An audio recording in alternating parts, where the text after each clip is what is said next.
Hey guys, it's Wahima, but just call me Wah. Melanated! Welcome to another episode of my recap of 90 Day Fiancé. This is season 6, episode 4.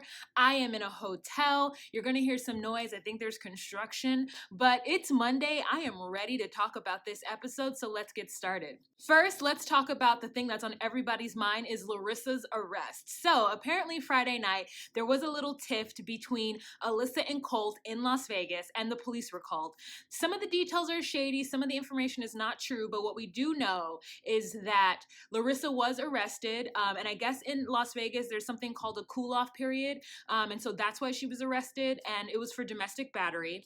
Debbie's not there. Debbie was actually in New York City for the tell-all. If you guys, not the tell-all, but the live, if you guys watched the live after this week's episode, that's where she was, so she wasn't there. Drama girl, and apparently this isn't the first time that Larissa has been arrested. I think somebody found some kind of arrest record from June of this year. So go to starcasm.net. I'll have it linked below. It's always linked below because I get a lot of my pictures from there. Part of me, my heart goes out to her because if it was just something where she was yelling, I hope she didn't lay hands on him. But we're not going to talk about them right now. We're going to move on. Let's talk about the couples that had like a really short thing and were kind of boring. So the first couple that we're going to talk about are Jay and Ashley. Or the first couple we're going to talk about is Jay and Ashley. They're going out to eat, and Ashley asks Jay where he wants to go, and he's like calling her out. He's like, didn't you tell me we were going to get barbecue? And I was like, yes, Jay. I hate when people do that. When they're telling me they're going to do something, and then they want to ask me what to do later on. I'm like, no, you're planning this. You already told me what we were doing. Let's do that. They get to her friend's house because she tells him that they need to stop at her friend's house just real quick to, pick something up. And when they get there, it's a surprise party for Jay, and I thought that was really nice. And her group of friends is very diverse, so I'm already at ease, and I feel better for him. Like, there's like a moment where he starts to dance with this other black girl, and it's just like a moment of like, hey. And then the camera pans to Nicole, who is her bestie with the weird ombre, and I think that they're trying to set up this whole thing. Like, they're trying to set it up that like Nicole's annoyed with, or Natalie? I think it's Natalie. It's either Natalie or Nicole. I can't remember which. She doesn't like the fact that Jay and Ashley are together, and there's no real good reason why. She says it's because while they were in Jamaica that first night or that first time they met, she overheard some girls talking about Jay and how he like had lots of girls. And so she's like hung up on this fact that Jay has cheated on Ashley. And Ashley has even said, if he did sleep around with women while I wasn't there, it's none of my business because I wasn't there. Like, we were living separate lives. Yeah, we were dating or together, but like, he was in Jamaica, I'm here. Like, if he cheats on me here, that's a whole different issue. But Natalie Nicole is still harping on it, and it's like weird because they're not in their 20s. That's something that your best Judy when you're 20 years old does. Like, you know what I'm saying? Like, you're like, as a grown-ass woman, if my grown-ass woman friend decides to be with a fuckboy or some dude that's cheating on her left and right, at some point, I'm just gonna let that shit go. As long as she doesn't continue to complain to me about it and want me to console her every single time, girl, live your life. You're an adult. You are making adult-ass decisions based on the things that you want in your life, no matter how ridiculous they are. Live your life. I'm not going to tell you how to live your life. I'm not going to get involved. I'm too grown. I have my own business to worry about. And I think Natalie Nicole is just doing the most, right? So anyway, she decides that she's going to have a conversation with Jay and pull him aside at his Welcome to America party and want to like talk about and want him to admit that he cheated. Now, mind you, Ashley is not even there. Ashley's not a part of this conversation at all. And Jay is just like, yo, why do you want us to keep up with this drama? Like, I'm not here for the drama. I'm here for Ashley. I'm here. What happened in the past happened in the past. P.S. It's our business anyways. Ways. It is our business, not your business. And Natalie Nicole is just like, well, I just wanted you to admit that, you did it and to confess. And he's like, confess to who? Nurse Nat?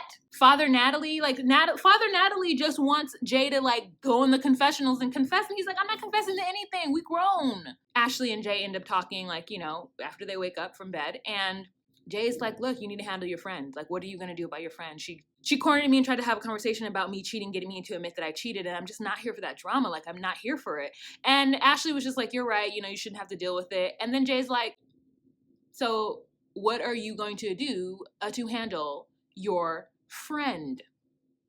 And Ashley's like, I'll take care of it. I'm like, damn straight you'll take care of it. Like, if that were me and I were Jay, I'd be like, no, this is so unnecessary. We're adults. Tell her to bridle her tongue and to leave me alone. The next scene with Ashley is she is with her bridesmaids, and they're going to try on bridesmaids' dresses. Now, she admits that this is her third attempt at getting married. The first one, she had no money and no budget, so nobody wasted any money when she walked out on that one. But the second one was like a $60,000 wedding, and she walked out on that, and everyone had bought their dresses. So, I mean, her friends are ride or die, because truthfully, it wouldn't have been me. How much was that dress? I mean, if the dress was $150, like, that's okay, that's cool. But those dresses look like they might be more than $150. Those dresses look like they were at a spot that was more than David's bridal $150 bridesmaid dresses on sale. You know what I'm saying? And like, girl, it would not have been Waha Molino. I'm sorry, sis. You're gonna have to make a decision. You can outbuy the bridesmaid's dress after you get married. They're there, and the friends are like, well, where is Nat Nicole? And Ashley's just like, look, I had to tell her to, you know, that we needed to step back from each other and we needed to take a little breaky break, and that she's not going to be supportive of this marriage or my relationship with Jay, then she's going to have to sit this one out. And the friends were like, oh. And even the lady who was helping them try on the dresses was like, so this dress, I'm just going to put this dress away. Okay, just put this. All right, that's weird. Ashley's a beast. She don't care. She got that woman out of her wedding after she already bought that dress. All right, so let's move on to the next couple. So let's go with somebody that was little. Let's go on to John and Fernanda. So this is what they set up for us this entire time, like making us think that Fernanda was like this crazy person who like freaked out. Like they tried to like low-key make us believe, or at least this is what I hoped, like Fernanda was the new Anfisa. But like the truth is no one can take Anfisa's place in my heart of hearts. They go to Myrtle Beach in order to get away because Fernanda has been in that house by herself while John goes to work all the time and she's bored. So he like tries to do a little getaway for her. They go to Myrtle Beach and he's like, well, we really love the beaches in Mexico. And then they go to Myrtle Beach and I was like, this is nothing. Like there's no beach in the US of A that is like a beach in Mexico or any beach that's facing the Caribbean or Southern Pacific. Like there's just no beach in the US that does that. So like for him to be like, I'm taking her to Myrtle Beach where it's cold and there's seagull and trash. Fernanda's really grateful because she was tired of seeing Lumberton. And they get there and they have like some kind of food she's not into. It's like bacon wrapped scallops and she's just like, where's the carne asada? Later on that evening, they go to a club where John proceeds to a dranky drank, the drank. I mean, I feel like it's crazy that he's drinking so much, especially that she can't drink. Because in Mexico, the age to drink is 18. And so they're already at a whack-ass bar. They're already at a whack-ass bar in Myrtle Beach, 18 or over. Ugh. When's the last time you guys have been to an 18 or over bar or club? I would not have been to a spot where there could be 18-year-olds. Could you imagine 18 or older, like clubs? Like, what are those like anymore? Like, what's the point? What is the point? They go there and he proceeds to get drunk without her, which is like crazy rude. And she's like telling him to stop and she's like being cool about it. And she's like, stop. She's getting annoyed, but they're dancing. They're having a good time. Her tatas look great. And she goes to the bathroom. And while she's at a bathroom, this old blonde bitch decided she was going to rub up on Jonathan real quick because she saw the cameras. He's kind of drunk. You can hear it in his voice. And he's like, I can't dance with you.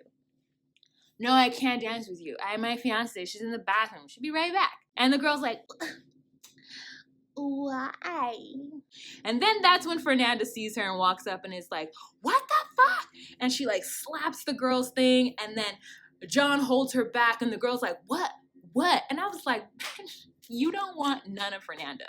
But also Fernanda doesn't want any of that because she will get deported so quick. So John holds her back and he's like, Fernanda, what? And I'm just like, you know what? If John wasn't drunk, he would have been able to be like, hey, no, I can't. And like push her away. Not push her, but like move her away or walk away. But he was trying to explain the situation as only a drunk person would. Right? And that's what got him in trouble. Because he said the right stuff. And I don't feel like he was trying to continuously dance with her because, first of all, Fernanda is way hotter than this girl. And I think on even his worst day, John could bag a bitch that's better than that one. And that blonde was just so happy to sign that form so that she could be on TLC. Because you know they didn't blot out her face. He messed up because he was drunk. And she got upset. And I thought that I felt like it was fine for her to get upset. How was she supposed to know what was going on and that he was trying to stop it? And like, he's drunk and she knows he's drunk and she just feels uncomfortable. There's something in my eye. I think Fernanda was right to get upset. I don't know, like, I would have like thrown cups and shit. Like, that's not me. And she's demanding the keys to the car. And I'm like, do you have a license? Like, what's going on? Maybe she just wants to go sit in the car. So she goes over there and she is upset and she sits in the car and she's just like, how do you think that makes me feel? I'm coming here to see you. I'm here alone by myself. And, you know, I don't feel good about this situation. And I see you, you know, dancing with some girl. And he's just like, what? He's too drunk to be able to have this conversation for it to make any sense. And really, there's nothing that he can say because honestly, what she saw can't come out of her brain. And the thong, like, you know, there's just a lot going on for her and she is just upset. And I get where she's coming from. She also mentions in a previous scene that she is not comfortable with the fact that his family doesn't trust her.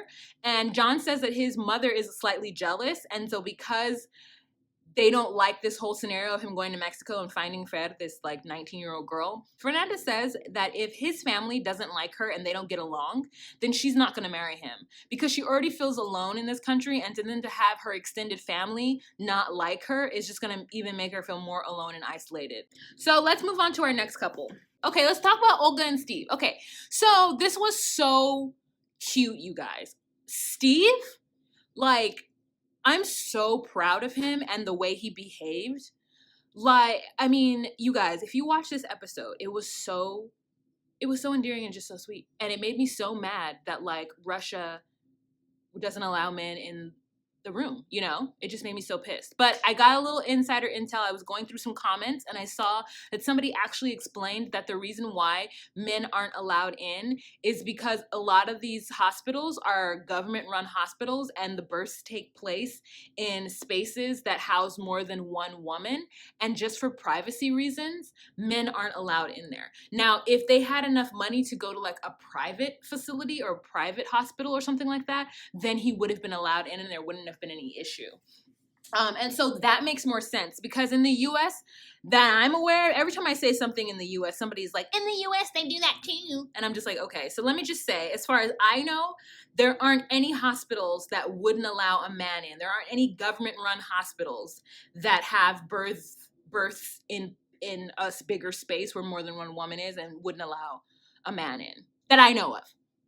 So if there are, like, I don't care, but I'm just saying that I know of. So it's really odd that that would be the case. And it was upsetting for me watching him go through this. So she wakes up at 1 a.m. with really bad cramps and Steven's like trying to figure out how he can get her ready. So he's like putting on her jacket, helping her put her shoes on. He's also talking to the producers, and I think the Russian producer there is like trying to help out to like figure out how, you know, I know they can't do much, but like Steven's like a 20-year-old kid who's never been out of the country and Olga's like in the most pain of her entire life. So like I think they were kind of helping out. He got her ready, was so sweet, and he like helped her into the cab and he's talking to her and she's so annoyed with him and like really in lots of pain, and she keeps telling him, Steven, you're bothering me. Steven, leave me alone. But that is like, to me, I'm so happy with him. Like, I'm so happy with him bothering her.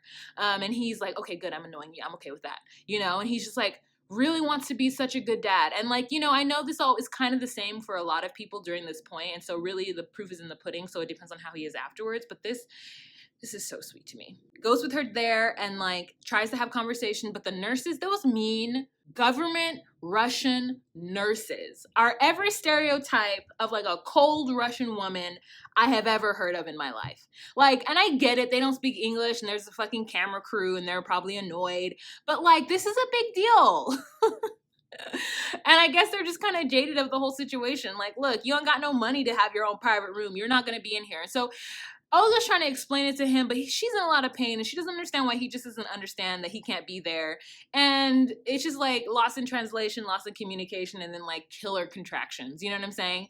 So she then is like, Steven, don't mess with me. And she's like tired and she doesn't want to stand up anymore, but he's just trying to get information from her and he's still trying to follow her back there. And the nurse finally comes up and is like, you can go now. And he's like, what does that mean? Can I go in? And the producer's like, no, we have to leave. And he's like, ugh.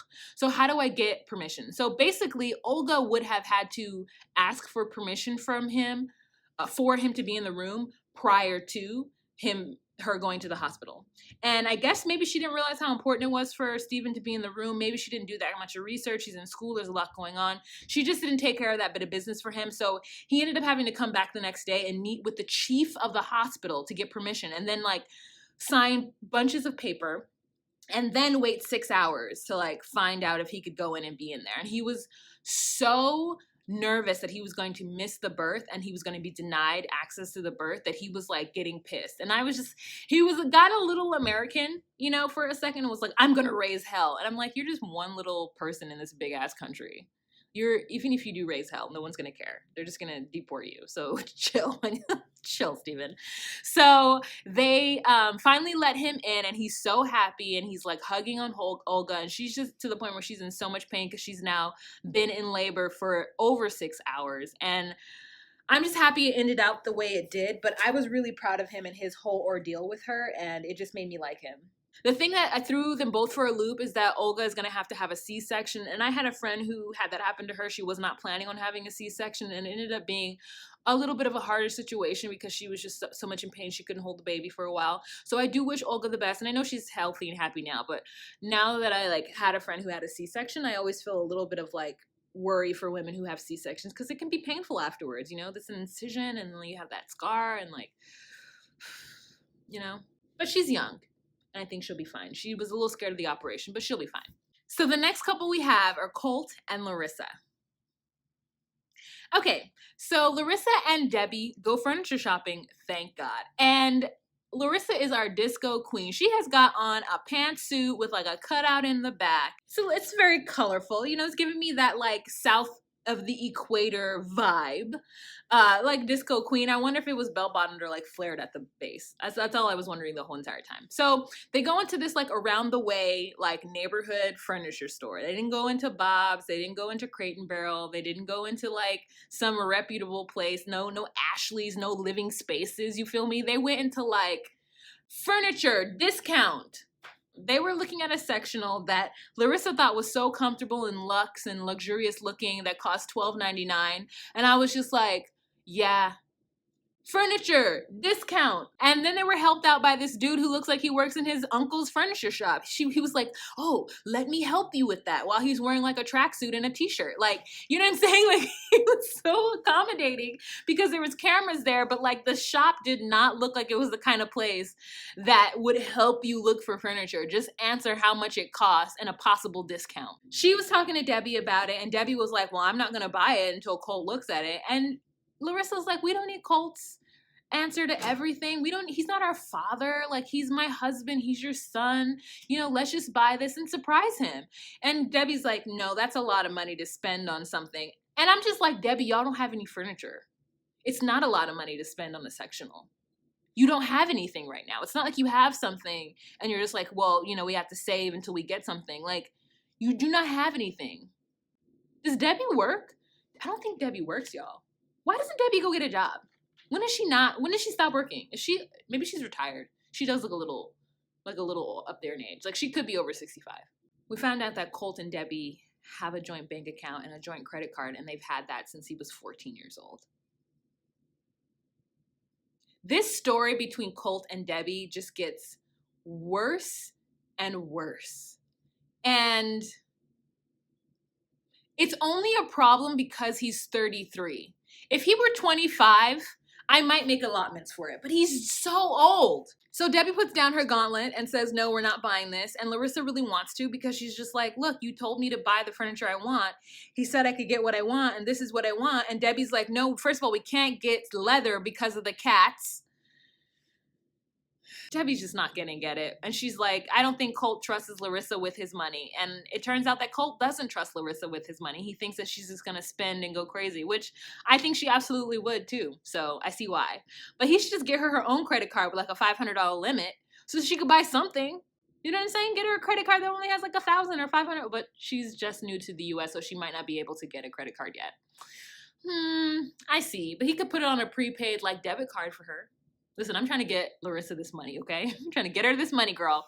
After they go furniture shopping, they then go and pick up Colt from work, and he sits in the back seat like a child. He looks so crazy sitting in that back seat. And they start to talk about the furniture, and Colt tries to say, like, you know, yeah, we could have discussed it. We could have did this. And Debbie's like, what, did you want me to buy it? And Colt's like, oh, no. No, I didn't want you to buy it. It's only your first trip out. You know, you got to check around. And I'm like, Oh my God, you guys are so cheap. Larissa's just like, okay, baby, I just wanted to surprise you.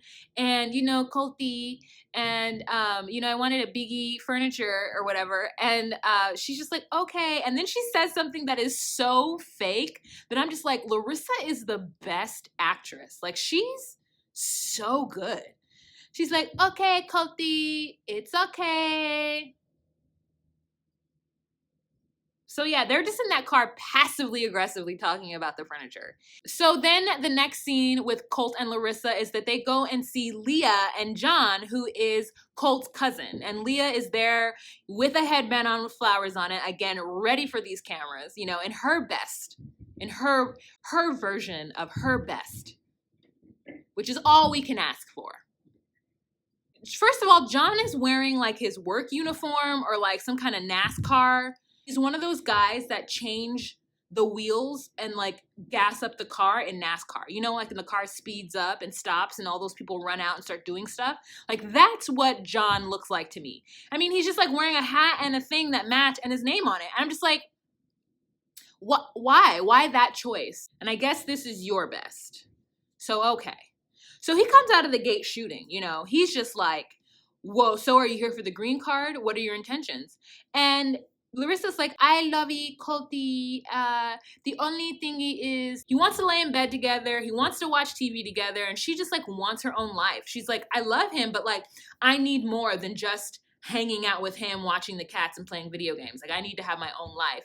And Leah and John are like, well, we don't see anything wrong with that. Like, what's wrong with being them 24/7? She's like, I'm with my husband 24/7. And I'm just like, there is nothing wrong with that if you are with your spouse 24/7. There are just other people who have different ideas of what that looks like. And then Larissa talks about his sexual drive, which makes us all uncomfortable. We were all uncomfortable listening to Larissa talk about Colt's sex drive. And then I thought to myself, could I have sex with Colt?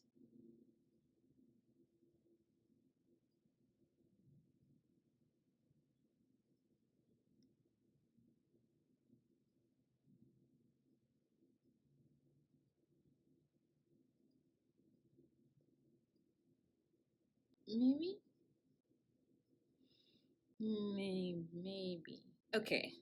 If Colt had a full face of hair and it was trimmed really nicely, if he got a tan so that he didn't look as pale and pasty and cold and sweaty and like moist, like his skin is so pasty and pale that it looks like if I were to touch it, that he would either be like rock hard, like a vampire, or it would be like moist, like cake. And then he got rid of all of his cats and never said the word cat to me. And then got better glasses and had a large penis. I would have sex with Colt. And then have a good swerve. Like the swerve. The swerve.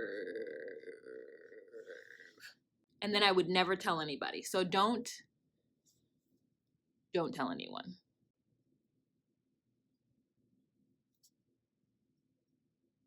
Okay, so now that I'm done embarrassing myself, let's get back to the thing.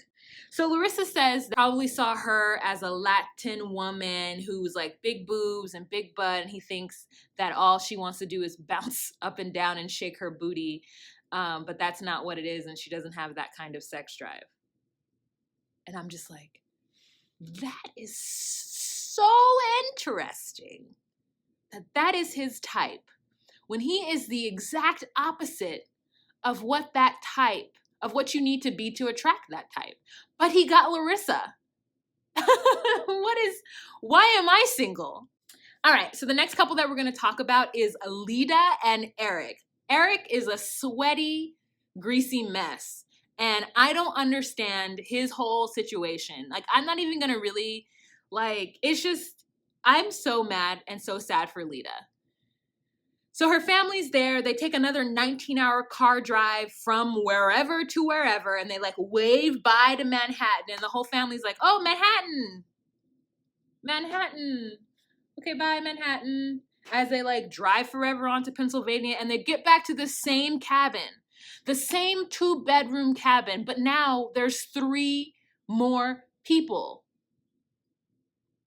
3 more larger people. So it looks like, I guess the sister and her brother are going to sleep in one room and the parents are going to sleep in the other room and Lita and Erik are going to sleep on the couch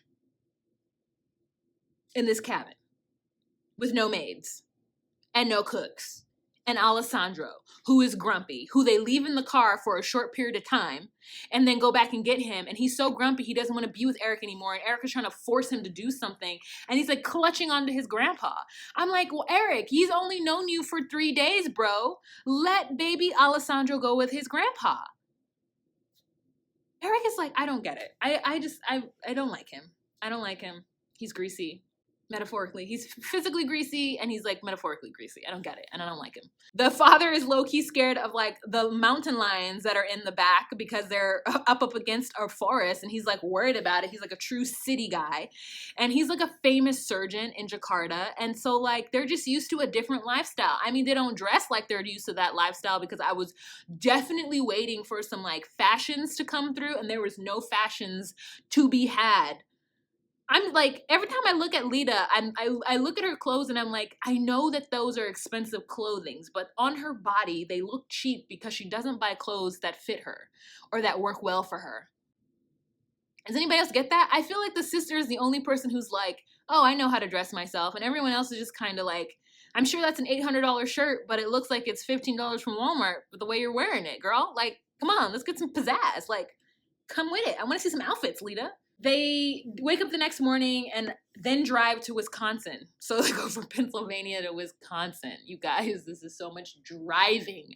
And like they're all asleep in the car and uncomfortable. And they finally get there and Erik has spent more money renting a house or an apartment downtown Wisconsin, whatever, Bumble F. When they get there, his family, including his ex-wife Tanya and their kids, are there to greet them as like a way of saying welcome, which I thought to be nice, but I felt like it wasn't expected from their family, and so Lita didn't know what to make of it, and she just tried to make the best of it, and it was awkward because Tanya was there, even though I feel like it should not have been, but because Lita comes from a different culture, it was awkward, and so I just have to accept that that's why it was awkward.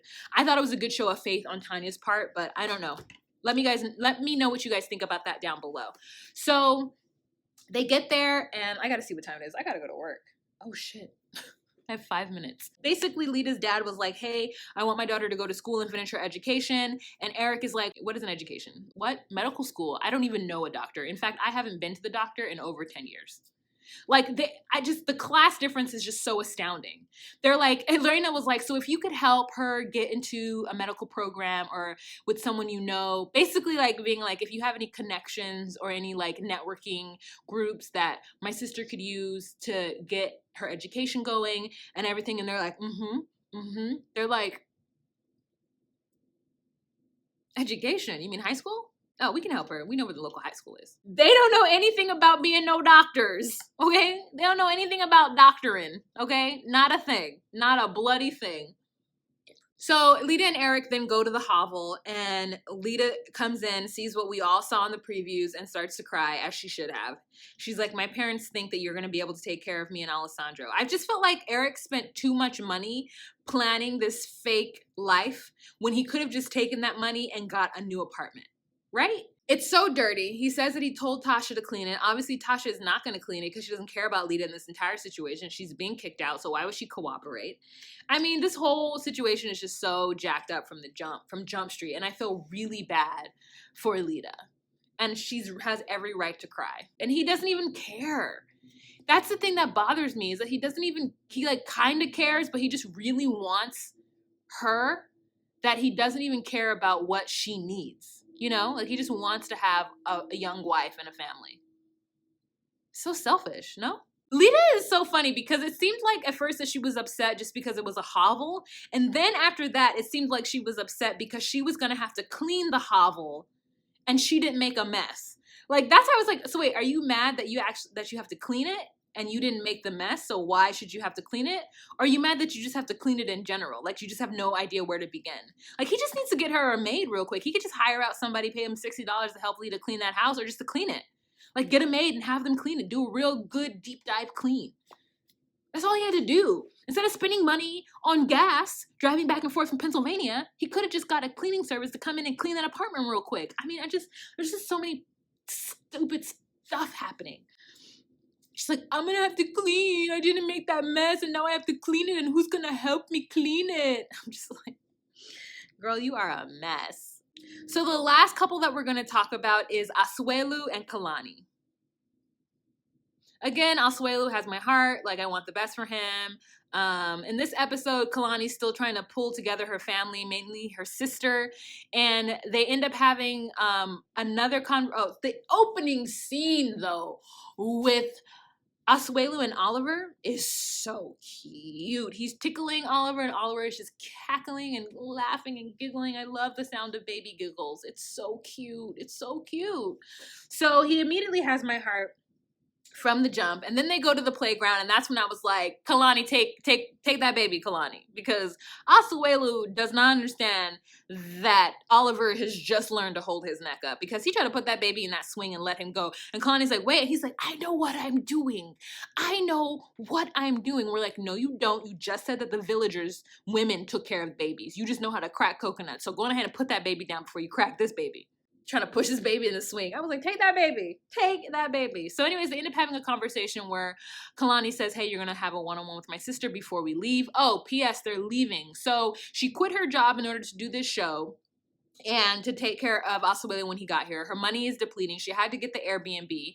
So her only other recourse, she can't stay in Southern California anymore. She's going to go to Utah, where her parents have a second home. And her brother happens to live in that second home in Utah.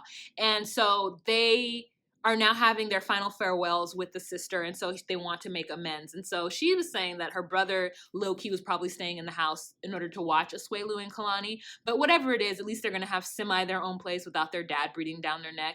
And then, like she said, like when her parents would come, they would come and visit often when they had vacation and such. But for the initial time of their being there for 2 weeks, her parents are going to be there the whole time, which to me is overboard. Kalani's 30 years old. She's 30 years old, guys. Like, the family is doing way too much.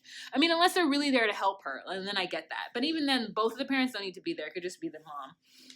So they have this meeting with the sister, and the sister's crying and basically saying, I hate you, or I hated you because you cheated on Kalani. And then Asuelu explains it. Like, I didn't know if she was coming back. Like, she told me she only dated white guys. She didn't like brown guys. So how was I to know? I just went about my business.